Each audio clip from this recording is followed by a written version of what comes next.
In October 1985, she purchased 135 acres of property to launch a business. She is the recipient of the Ontario Accommodation Association's highest public honor, the 2005 Butler Award.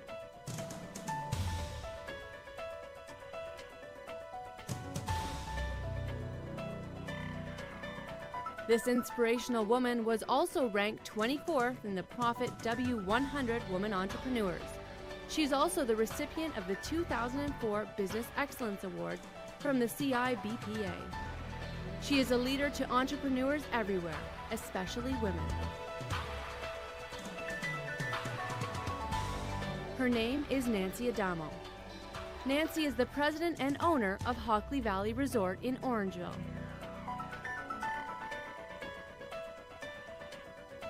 She has worked very hard to put together a dynamic team of passionate and dedicated professionals who have bought into her family philosophy and vision.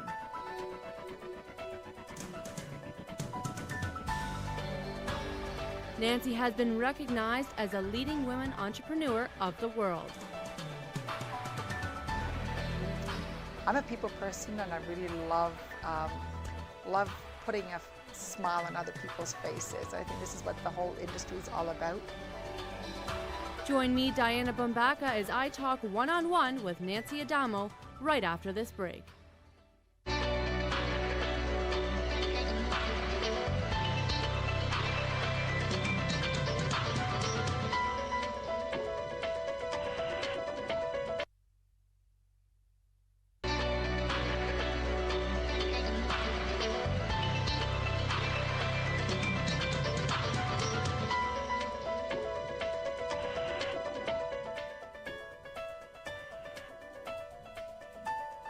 Welcome to One-on-One. I'm Diana Bumbaca, and joining me today is Nancy Adamo, the president and CEO of Hockley Valley Resort. Thank you very much for joining me. My pleasure. Now, Nancy, Hockley Valley Resort is a leader in the hospitality industry. How did you come to work here? Well, we purchased this in 1985, and it had gone bankrupt 3 times. So it certainly wasn't what it is today. Now, in 1985, a building did exist on this property. How did you mold it into what it is today? A lot of hard work. What were the phases of the expansion and how it's changed? Well, the very first phase basically was to take the existing 28 little room inn and completely gut it out and deal with that first. And it also meant about upgrading all the ski hills because there was no uphill capacity whatsoever. Put in lighting, grooming equipment. It had been abandoned for years, so there was a lot of work to do even at the ski end. What were some of the challenges you faced when you and your husband first launched into this adventure? Several. First of all, access to capital was always, and still is, one of the major impediments, I think, for entrepreneurs. But also not necessarily having the industry experience. I mean, our background was relatively different than running a ski hill in a hotel. It certainly was something that we learned a lot along the way. What did you do before you came to Hockley? Originally, I was a school teacher, so it was quite a switch for me. And then we got into the catering business. And then from catering, we came into the ski and hospitality business. From your catering experience, what skills did you bring when you started this challenge? I think a lot of the skills I really probably learned back in teaching, and that was the organization part, the learning to understand people and really attract good people that wanted to work with us, because that was always a key, I think. But certainly the organizational part, the methodology of it all was really key, I think, in and instrumental in what I learned back in teaching that brought to the business. What's the most rewarding part of your job here? I'm a people person, and I really love putting a smile on other people's faces. I think this is what the whole industry is all about. You're creating an experience. You're creating if it's a wedding or people for a tournament. So you're really helping create that experience for people, and it's really rewarding to see people leave on a happy note and with a smile. What do you think it is that brings your clientele back each and every time? I would have to say it's a couple of things. First of all, it's our dedication to quality. We're really committed. I think that's what made us succeed when maybe in the past others had failed. And it has to be our staff. I think our staff is really, really key. They're the ones that the customers see, and they're the ones that help provide the experience. And our number one compliment is always our staff. Is it challenging to find a dedicated staff? Absolutely. I think in particular in this industry that is so well known for turnover, but I think the environment that you provide really does help. What is your favorite aspect about Hockley Valley Resort? I love the challenge. I love coming to work every day and facing new challenges. There's never a dull moment around here. There's always something happening. There's always different challenges. And I think it's what really keeps us on our toes and excited. Now, when you first started, what was your original vision for Hockley Valley? Our original vision was to hopefully get the 28 little room inn going and upgrade the ski hills, and that would be it. And do you think you've accomplished that vision? Oh, that and then some.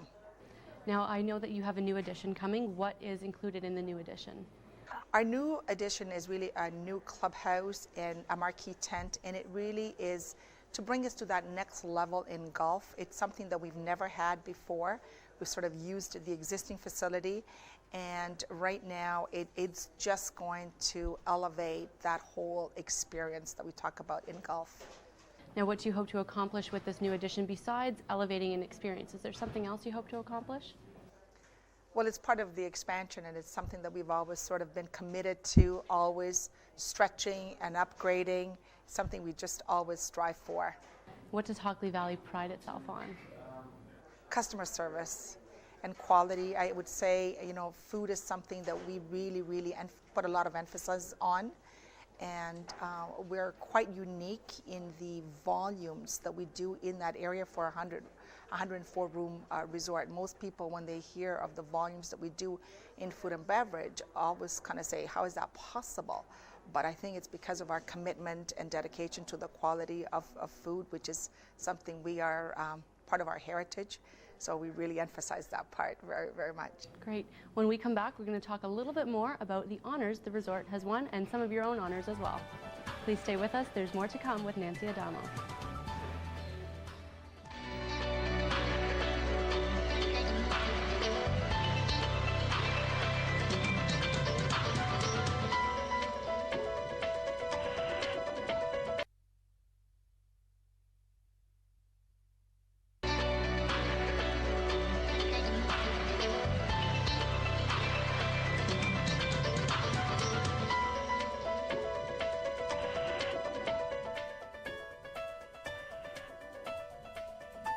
Welcome back to One-on-One. Joining me today is Nancy Adamo. Thank you again for joining me.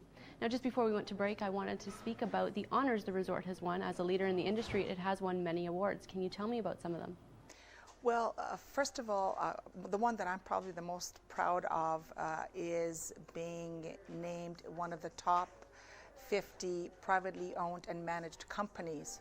Again, coming in with no industry experience to be awarded that was a really great success for the entire resort, because it is a team award that I think that no one person can really win. So that was something that we were really very happy about. Winning the Butler Award was also another one. It is one of the highest accreditation that comes to with the hospitality. So that was another award that we were really happy with. And also being one of the top meeting planners choices was also another one that was very exciting for us to be part of. Now, the awards obviously mean a lot to you. Do you think the staff pride themselves on winning these awards as well? Absolutely. They are such a big part of these awards, in particular, the resort awards, that they've all played a key role in winning those awards. So absolutely, they're very keen on that. Now, you're obviously a very successful businesswoman. What do you credit your success to? I think you got to love what it is that you're doing, and passion. You have to be passionate about what it is that you do and love what you do and enjoy coming to work every day. And When you're passionate, I think that comes right down to every individual in the organization. It is felt. It is something that I think people see and really strive to be part of. What is it that inspires you every day when you come to work? I love what I do. I really, truly love what it is that I'm doing.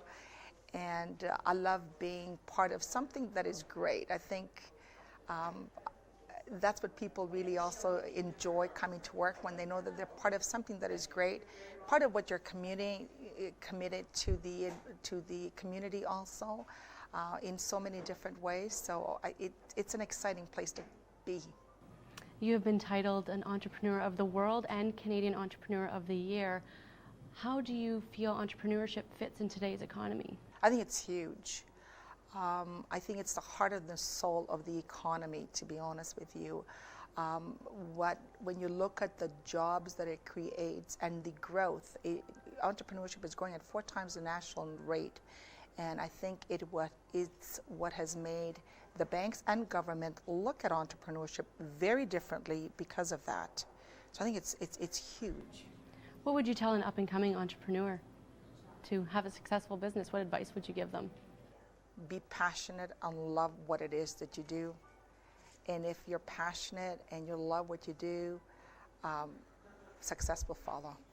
Now, you're a successful executive in a male-dominated kind of society in terms of this industry. How do you feel about being in that role?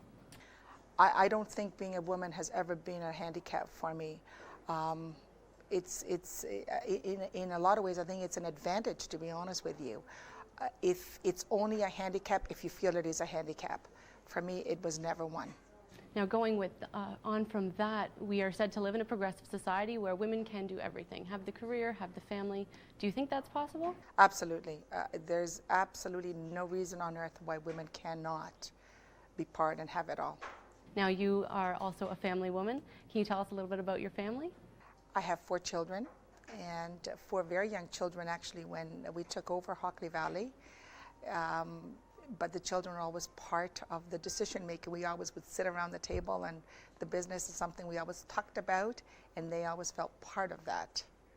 Well, thank you for that. When we come back, we'll talk a little bit more about how your family helps you run your business. Please stay with us. There's more to come on One-on-One.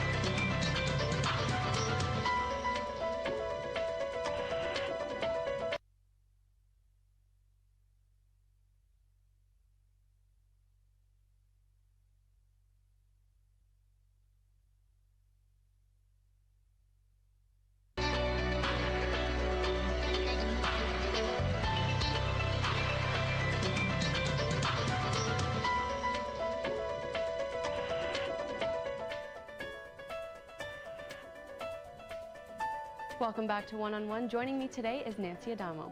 Nancy, before we went to break, we were speaking a little bit about your family. Who works with you here at Hockley Valley? My youngest of 4 is the only one that has decided to join me in this business. I have never pushed any of the children to be part of this, because I don't believe that unless you love what you're doing, you should be part of it. But ever since he was 2 years old, this is what he's always wanted to do, and has got some great schooling in the industry and joined us here 2 years ago. What does he do here? John Paul basically went to Switzerland and got his degree in hotel management. Then he just graduated from the CIA, the Culinary Institute of the Americas in New York, for 2 years. So he was the executive chef here, actually, huge position. And right now, basically, I'm trying to plan my succession, and he is working side by side with me, learning about the overall big picture of the business. How do family dynamics play into everyday business? I really love it. I mean, to me, it's all about family, and the fact that at least 1 out of 4 has decided to join me is really, really great. I mean, at one point, I wasn't sure if any of them would, but the fact that he has is really, it's great to have him work along with me. Now, besides family, you have a huge team here. How many employees do you have? In the wintertime, we have almost 300 full-time, part-time employees. And how important is team dynamics in running an operation of this magnitude? Team, I would have to say, is absolutely key. A place of this size and this many employees can never be done by one person alone. Team is what makes it happen. Now, as an entrepreneur, what skills would you say it's important for another person to have to be able to create a successful business? People skills, I think, is really, really key. You need to, I love people, and I think I love motivating people. I love training people. I love working people and developing them underneath me, and some of the people actually that have worked with me do a fantastic job. I always say they do a better job than I do. So I really love, and maybe that's part of my teaching experience. I just love developing people and teaching people to do the best job that they can. What is it that is so rewarding to you about teaching other people to do the best job that they can? I think it was back to my teaching days. It's incredibly rewarding when you know you have played a part in somebody else's life and have made a difference in bringing them to a different level. I find that incredibly rewarding. Now, you have won a number of awards yourself in your career. Can you tell me about some of those awards? Well, my first award was in 1995 when I won, when I was the Canadian Woman Entrepreneur of the Year. And the reason why that was very exciting is because it was in the turnaround category. And that's probably one of the toughest, because it means you're taking an existing business where others have failed and you've been able to turn it around. And again, being a woman, at sometimes it was kind of difficult because I had no industry experience, I had no financial background. So being able to raise $20 million and turn a 3-time bankrupt facility around, to me was a huge, huge reward. What reward has meant most to you beyond that one? Being recognized as a leading woman entrepreneur of the world and meeting women from around the world and seeing all the successes of these women was really, really an incredible experience for myself. Now, not only are you an entrepreneur, but you're also a philanthropist. So when we come back from break, we're going to talk a little bit about all the charity work that you do. Please stay with us. There's more to come with Nancy Adamo.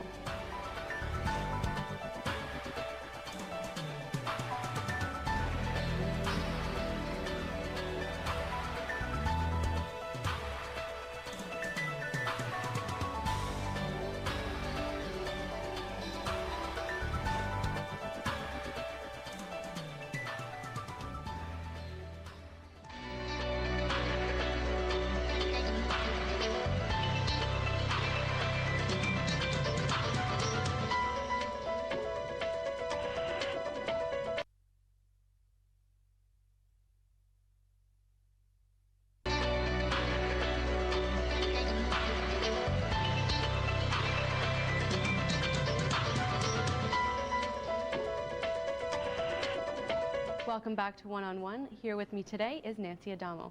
Now, Nancy, before we went to break, I talked about you as a philanthropist. Can you tell me about some of the charities you worked with? We've worked with several different charities.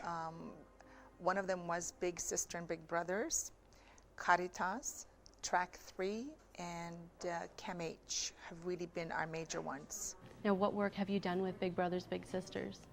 We did a tournament to raise funds for them when they were in real need. They approached us, and we did a tournament for them, and we hosted them also here at the resort and provided the facilities for them. So we've done, it's a fantastic organization that we've really been very proud to be associated with. Now, what is Caritas? Caritas is a substance abuse that, and it's interesting because it's not one of these associations a lot of people want to sort of be associated with, but we really felt, I was at a function where I saw how this organization changed a person's life, and I was so touched by that particular situation that I came back and I realized that this was something that I really wanted to make a difference with and be part of. What is Track 3? Track 3 is teaching disabled children how to ski.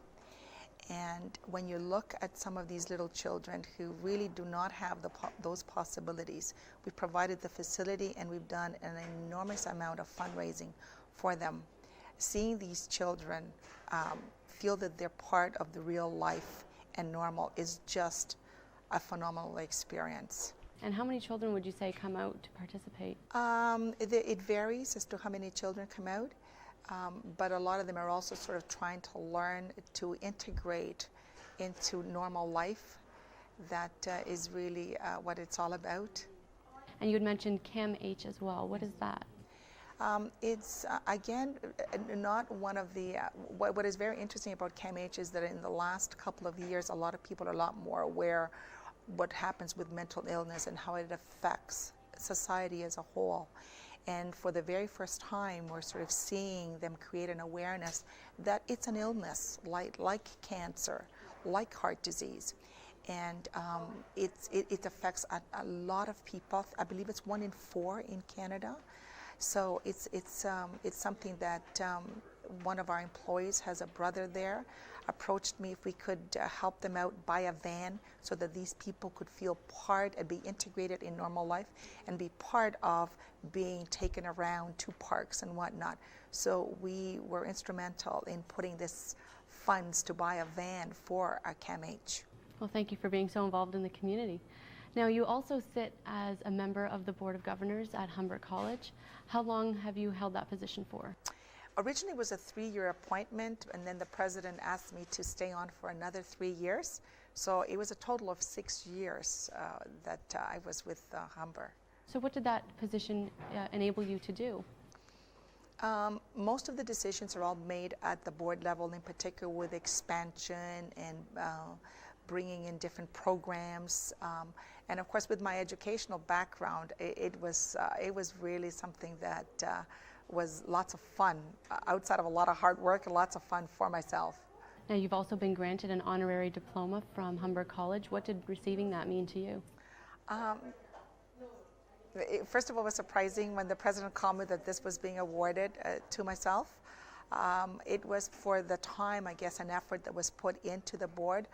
And before I left, I also set up a scholarship for a needy student that every year would have funds that this individual would be able to continue with high marks and that could not necessarily afford to otherwise. So that was very rewarding to do also. What is the title of the scholarship, and what are the qualifications of a student who can apply for it? Do you know?